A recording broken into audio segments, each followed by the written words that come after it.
할렐루야. 오늘은 창세기 29장의 말씀을 함께 보도록 하겠습니다. 제가 잘 아는 목사님 한 분이 성경에서 가장 좋아하는 인물을 야곱이라고 하셨습니다. 존경하는 인물이 아닙니다. 야곱은 존경하는 인물로 뽑기에는 여러 가지로 부족한 점이 많습니다. 야곱을 좋아하는 이유가 있습니다. 야곱의 모습에서 연약한 자신의 모습을 보기 때문이라고 하셨습니다. 자꾸 실수하고 넘어지고 그럼에도 여전히 인도하시는 하나님의 은혜를 볼 수 있기 때문입니다. 앞서 창세기 28장에서 야곱은 하나님을 만났습니다. 하나님을 만나 그 장소에 돌로 기둥을 세우고 그 이름을 베델, 하나님의 집이라고 그렇게 짓기도 했지요. 아니, 이 정도 경험이면 뭔가 엄청나게 신앙적으로 달라졌어야 할 것 같습니다. 하지만 별 다를 것이 없는 모습을 보여주고 있습니다. 야곱은 형 에서를 피해 외삼촌 라반의 집으로 도망을 가는 중이죠. 라반의 집으로 가는 우물에서 장차 아내가 될 라헬을 만나게 됩니다. 야곱이 우물에서 라헬을 만나는 장면을 보면 연상되는 장면이 한 가지 있습니다. 창세기 24장에서는 이삭의 배우자를 찾으러 갔던 아브라함의 종이 나옵니다. 이 종도요, 우물에서 리브가를 만납니다. 그런데 이 두 장면은 여러모로 비교가 됩니다. 일단 두 사람의 행색입니다. 종은 낙타 10표를 끌고 떠났습니다. 아브라함의 좋은 것을 가지고 이삭의 아내를 찾으러 왔습니다. 그러나 지금 야곱은 도망자 신세입니다. 뭐 챙긴 것도 별로 없습니다. 속임수로 뭔가를 이룬 것 같았지만 이제 고난이 시작되었다는 것을 보여주고 있습니다. 또 아브라함의 종의 행동에는 반복되는 특징이 하나 있었습니다. 종은 하나님께 기도하고 감사했습니다. 이러한 모습은 상황이 바뀔 때마다 반복되었습니다. 하지만 야곱에게서는 이런 모습이 나타나지 않습니다. 베델에서 분명히 하나님을 만났습니다.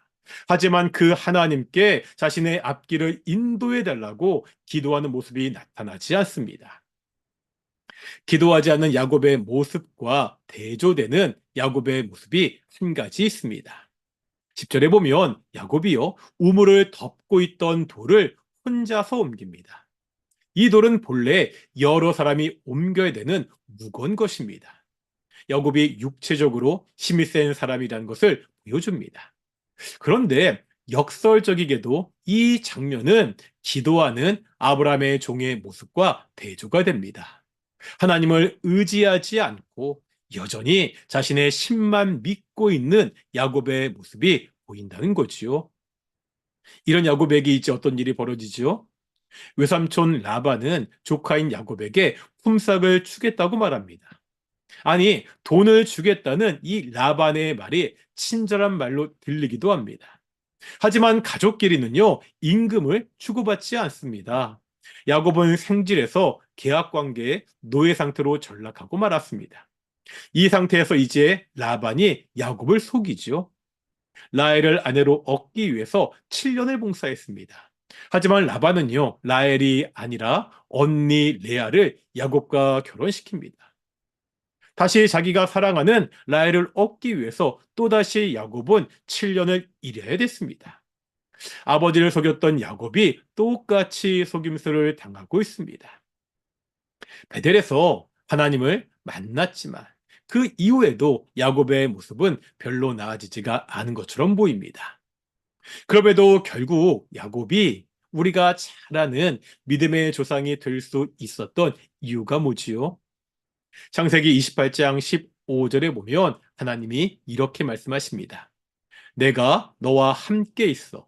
내가 어디로 가든지 너를 지키며 너를 이끌어 이 땅으로 돌아오게 할지라.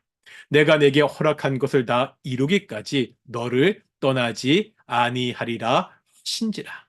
하나님의 약속입니다. 하나님의 인도하심입니다.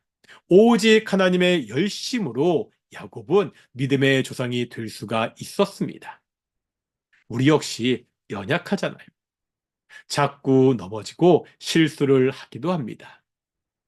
그래도 여전히 우리가 이렇게 하나님을 믿고 섬기는 것은 우리를 지키시고 인도하시는 하나님의 열심 때문입니다. 이 하나님의 열심을 기억하고 감사하며 살아가는 귀한 성도들이 되시기를 소망합니다. 기도하시겠습니다. 사랑과 은혜가 충만하신 아버지 하나님 감사드립니다. 우리가 야곱과 같이 연약하고 때로 넘어지기도 하지만 지금까지 신실하게 지키고 인도하심을 정말로 감사드립니다. 내가 내 열심으로 살아가는 사람이 아니라 오직 하나님의 열심으로 살아가는 성도가 될 수 있도록 인도해 주십시오. 오직 하나님의 열심을 기억하고 감사하며 살아가는 귀한 성도들이 될 수 있도록 인도해 주시옵소서. 감사드립니다. 이 모든 말씀 예수님의 이름으로 기도드렸습니다. 아멘. 마치겠습니다. 샬롬.